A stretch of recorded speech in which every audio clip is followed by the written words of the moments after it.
I can't tell you how many videos I get tagged in where somebody's starting the video with, let's talk about friendship breakups, because nobody's talking about, we are talking about friendship breakups. We're talking about them a lot. They said. I am committed to showing up every day for a week. Keep me accountable every day for a week, and I'm going to share with you what the research has to say about friendship breakups, because we're talking about it, but I want to add another layer to the conversation. Let's talk about it with more depth and nuance, okay? We know they suck. We all know that. We've been through them. It's unfortunate, but I just want to share some insights, okay? So the first thing I'm going to share with you is this, okay?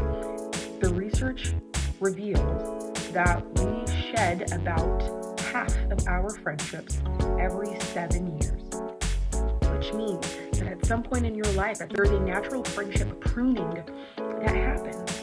And it doesn't have to necessarily be a dramatic fallout, but that, as you move and things change, think about the cycle of 7 if you're into symbolism or numerology at all and all that good stuff. Okay, that's a significant number. So much can happen in 7 years. You go from 7 to 14 to 21 to 20. These are big leaps, right?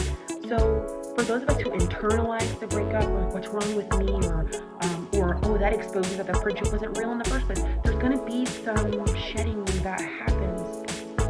I want you to do an exercise. But when I think back to 7 years ago, which was 2016. Yeah. I want you to think about who your top 4 girls were. Who are your top 4 ladies?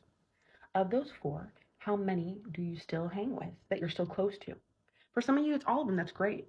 For some of you, the research rings true, right? And then for others of you, the answer is 0.